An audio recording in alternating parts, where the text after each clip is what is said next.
piano.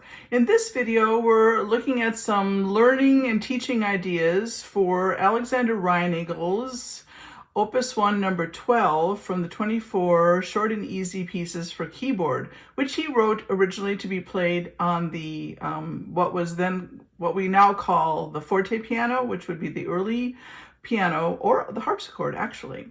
So first of all, I'm going to go over the solfège. If you'd like to use ear training and solfège to build up your students or your own inner ear, your ability to hear music inside your brain.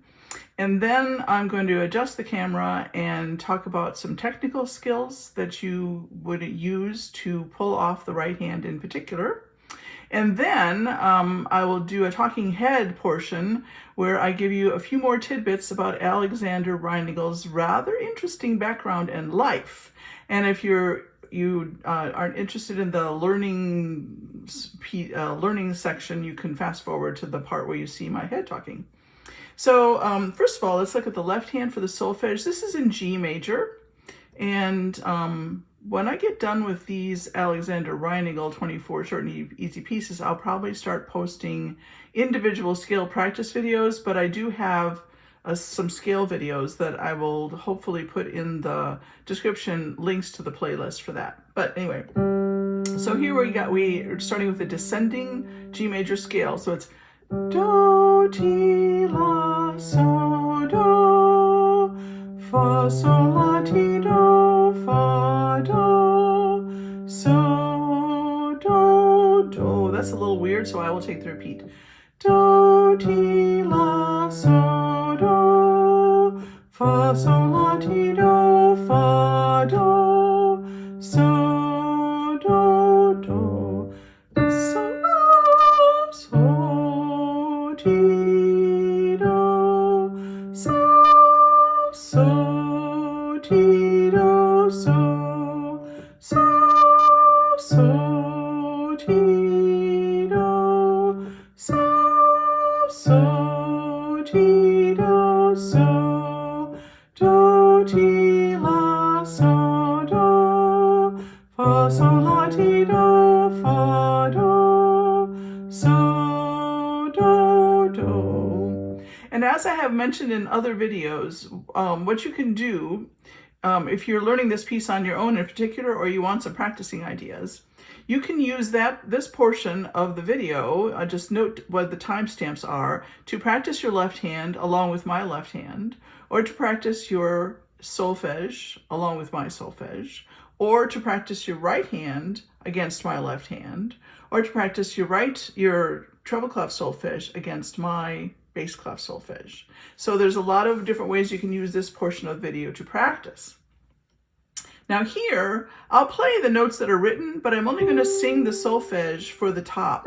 And I'll have to sing it an octave lower because I'm not warmed up and I'm not a professional singer in any case. So it's going to be do, do, do, do, do, re, fa, mi, re, do, la, so, mi, fa, la. I'm going to have to do that slower because I can't do it that fast. Do, do, do, do, do, re, fa, mi, re, do, la, so, mi, fa, la, so, mi, do, mi, re, do, ti, do, do, do, do, do, do, re, fa, mi, re, do, la, so, mi, fa, la, so, mi, do, mi, re, do, ti, do, re, re, re, re, re, mi, fa, so, fa, mi, re, do, re, re, re, re, re, mi, fa, so, fa, mi, re, re, re, re, re, re, mi, fa, so,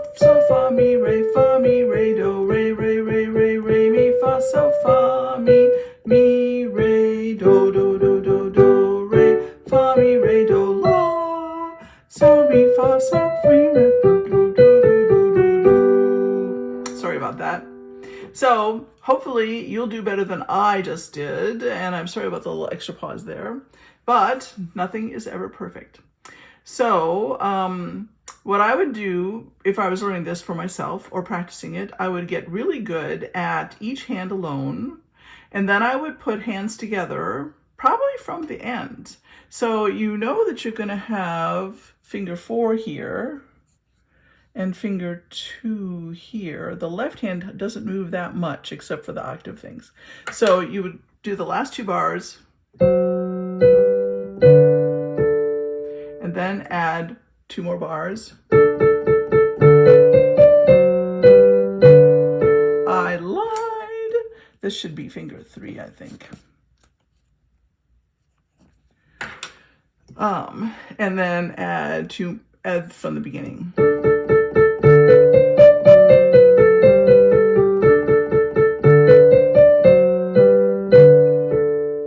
And then here you're probably going to use finger 2. Either do these 2 bars or these 4 bars. I'll do these 4 bars.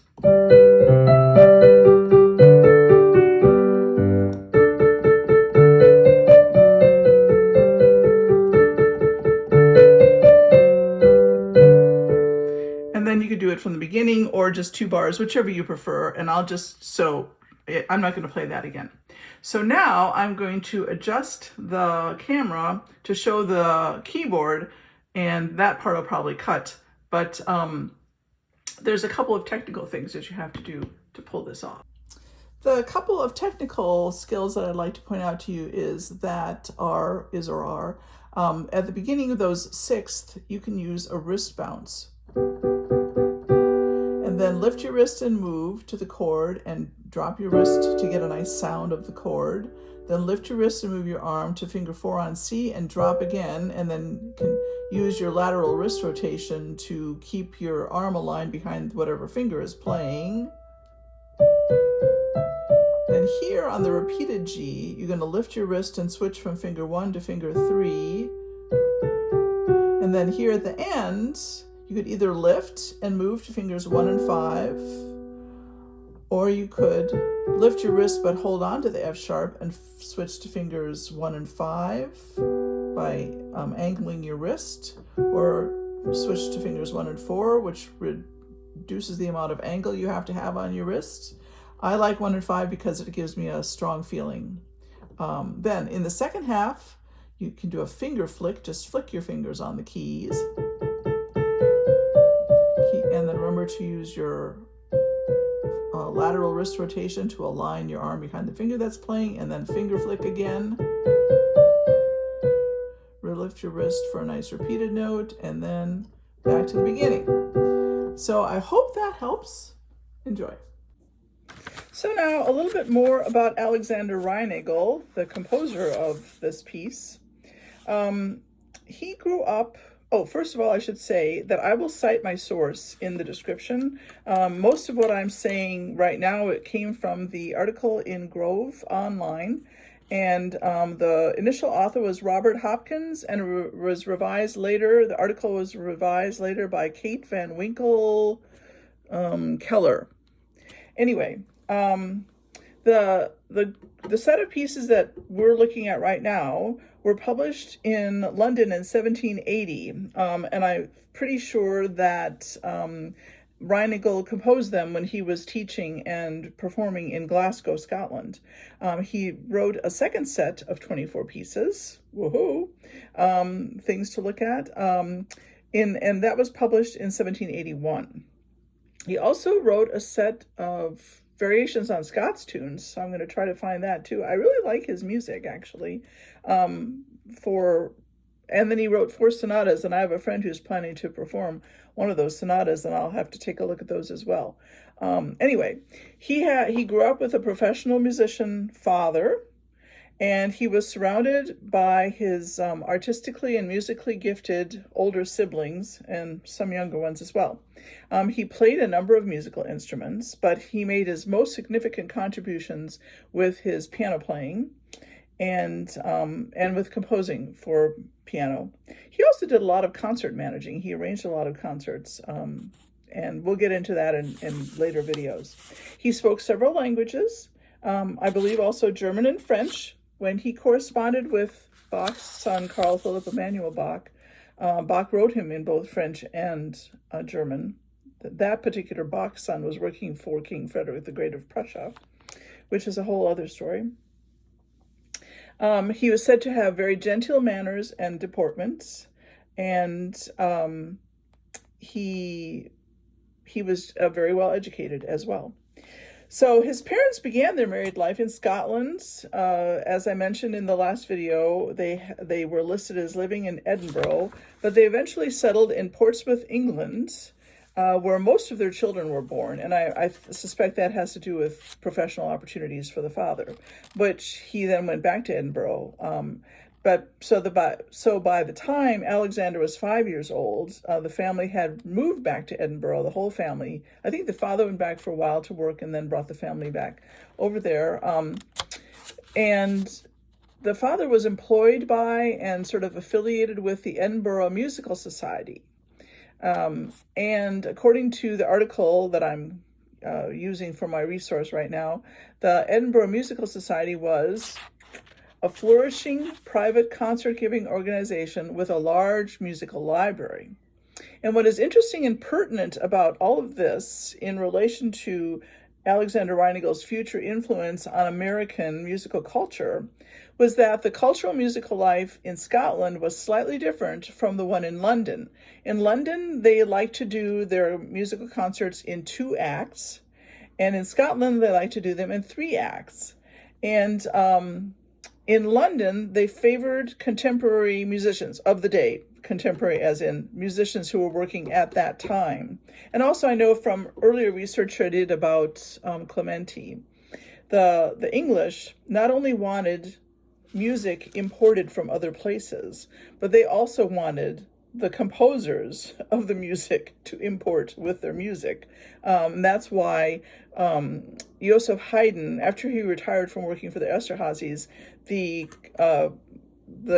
impresario, who I believe his name was Salomon, he managed to convince Haydn to come to London once and then a second time for a series of concerts. So that's a lot of traveling for an older gentleman like that. So anyway, but in Scotland, they included both the music of older composers, and for them, older composers were people like George Friedrich Handel and Arcangelo Corelli, the Italian composer. And they included contemporary or new composers, such as Karl Stamitz. That would be new composers of their day would be Karl Stamitz, Carl Philipp Emanuel Bach, and Joseph Haydn. And also they represented music of Scotland. So these musical influences are apparent in Alexander Reinagle's own compositions and in the way he planned concerts in Philadelphia and New York in particular for his American audiences. And whenever he was in charge of the managing, the concerts usually had the 3-part form that was common in Scotland. Now, before coming to America in the spring of 1786, Alexander Reinagle, who was about 30 at that time when he came to America, he had already enjoyed a career as a concert pianist and a composer and a teacher in several major cities. And he had studied in Europe. And his last venture before he came to America was as a music publisher in the London area. He studied in Europe, as I said, and he had the acquaintance of Carl Philipp Emanuel Bach, with whom he corresponded. And that's about all I'm going to tell you today. But next time, stay tuned for more fun information. Thank you. Please like and subscribe and tell all your friends about if they want to learn to play piano. Here I am. Bye.